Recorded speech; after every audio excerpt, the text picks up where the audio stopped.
Dans le calme d'un couvent, sœur Claire, une religieuse de 40 ans, consacre sa vie à servir Dieu et à superviser un internat pour filles. Un jour, sa routine paisible est interrompue par un appel téléphonique. Son père est décédé dans un village, laissant derrière lui son neveu de 15 ans, Léo, qui vivait avec son grand-père maternel. La mère de Léo l'a abandonné quand il était enfant, et maintenant, avec son grand-père décédé, il est seul. Claire, qui avait promis de consacrer sa vie à Dieu, se retrouve face à une responsabilité inattendue. Elle quitte ses devoirs de religieuse et rentre chez elle pour s'occuper de Léo.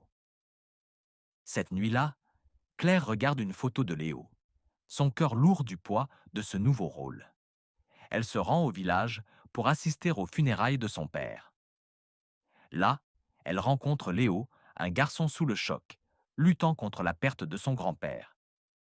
Léo, qui n'a jamais connu sa mère et n'a maintenant personne d'autre, doit s'adapter à vivre avec Claire, une femme qu'il connaît à peine. Claire lui offre du thé et des biscuits. Mais Léo refuse, son chagrin et sa confusion évidents. Claire lui explique doucement qu'ils doivent maintenant vivre ensemble et lui demande de ne pas lui rendre les choses plus difficiles. À contre-cœur, Léo commence à boire le thé. Claire remarque les blessures sur les pieds de Léo et l'emmène à la salle de bain pour les nettoyer. Elle réalise qu'il ne s'est pas lavé depuis plusieurs jours et le lave avec tendresse, ses instincts maternels prenant le dessus malgré ses années de célibat. Le lendemain, une femme d'une ONG rend visite à Claire. Elle propose d'emmener Léo dans un orphelinat où il pourrait être adopté par une famille aisée. Cependant, Claire refuse. Elle assure à la femme qu'elle s'occupera de Léo elle-même. Plus tard, Léo se confie à Claire, exprimant sa peur d'être envoyé à l'orphelinat. Claire est déchirée. Elle se demande si Léo pourrait avoir une meilleure vie avec une autre famille, mais elle sait qu'il détesterait cela. Claire découvre bientôt que Léo ne va plus à l'école. Furieuse, elle le confronte, mais sa colère s'adoucit lorsque, cette nuit-là, Léo vient dans son lit, tremblant après un cauchemar. Il avoue avoir mouillé le lit par peur. Claire, bien qu'hésitante, le laisse dormir à ses côtés. Alors qu'elle est allongée près de lui, des pensées sombres commencent à envahir son esprit.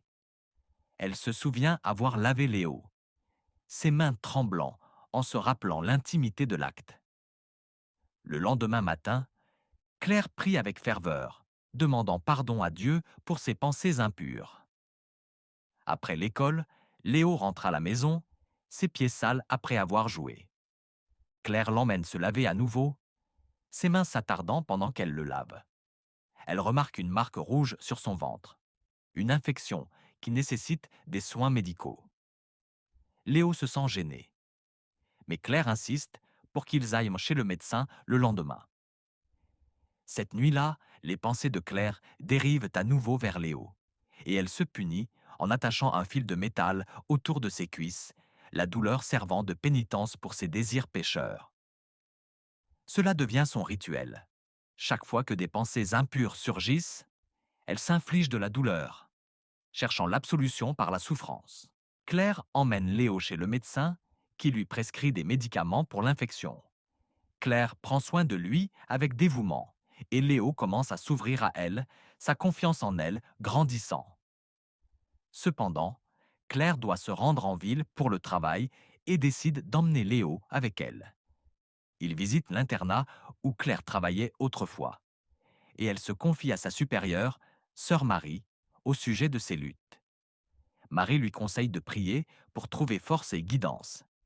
Cette nuit-là, Léo demande à Claire de lui masser le dos et elle accepte, son cœur battant avec des émotions conflictuelles.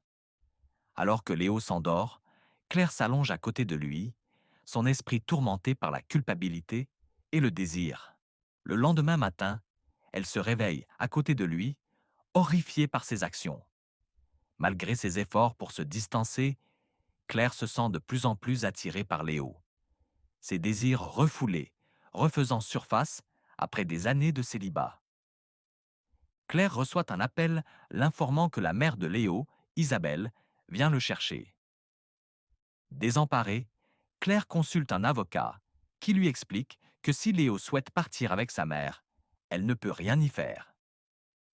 Déterminée à garder Léo, Claire l'emmène faire des courses, espérant renforcer leur lien. Quand Isabelle arrive, elle explique qu'elle a laissé Léo dans des circonstances difficiles, mais qu'elle veut maintenant reconstruire leur relation. Elle laisse son numéro à Claire, pressant Léo de l'appeler. Cette nuit-là, Claire regarde Léo dormir, son amour pour lui devenant écrasant. Elle s'agenouille à ses pieds, les larmes coulant sur son visage, alors qu'elle lutte contre la possibilité de le perdre. Le lendemain, l'ami de l'école de Léo vient le chercher. Mais Claire, craignant qu'Isabelle ne l'emmène, le laisse délibérément dormir. Léo est furieux quand il se réveille, car il a un match de football important. Il insiste pour y aller seul, et Claire, anxieuse, lui donne un téléphone pour rester en contact. Au match, Claire voit Léo parler à une fille et ressent une pointe de jalousie. Elle le ramène à la maison, ses émotions en tumulte. Isabelle rend visite à Léo à l'école, lui présentant son nouveau mari. Il l'emmène déjeuner et Isabelle exprime son désir que Léo vive avec elle. Léo est déchiré. Cette nuit-là, il feuillette un vieil album photo et réalise qu'il n'y a aucune photo de lui avec sa mère. Blessé et confus, il décide de ne pas quitter Claire, qui a pris soin de lui si profondément. Lors d'une fête avec des amis, Léo embrasse la fille qu'il aime et boit de l'alcool pour la première fois. Il devient tellement ivre que ses amis le ramènent à la maison. Claire le lave, ses mains tremblant, pendant qu'elle nettoie son corps. Dans un moment de confusion, Léo embrasse Claire, mais elle le gifle, horrifiée par ses propres sentiments.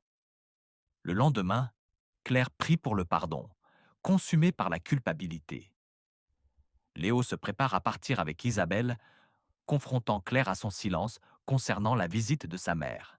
Claire lui avoue son amour, le suppliant de ne pas partir, mais Léo est déterminé. Il part avec Isabelle, et Claire le regarde s'éloigner en voiture, le cœur brisé. Léo réalise rapidement qu'Isabelle et son mari sont indifférents envers lui. Quand il refuse de l'emmener dîner, il comprend qu'il a fait une erreur. Il retourne chez Claire, qui est sous le choc après son départ. Décidée à changer, Claire se rend dans un bar où elle rencontre un homme. Ils boivent ensemble et il propose de la ramener chez elle. Cependant, il profite de sa vulnérabilité, la laissant traumatisée. Léo trouve Claire devant sa maison, désemparée et brisée. Il la ramène à l'intérieur et la lave, tout comme elle l'avait fait pour lui. Les rôles sont inversés, et Claire, épuisée et humiliée, trouve du réconfort dans ses soins. Le film se termine avec Léo prenant soin de Claire, leur lien plus fort que jamais, alors qu'ils commencent à guérir ensemble.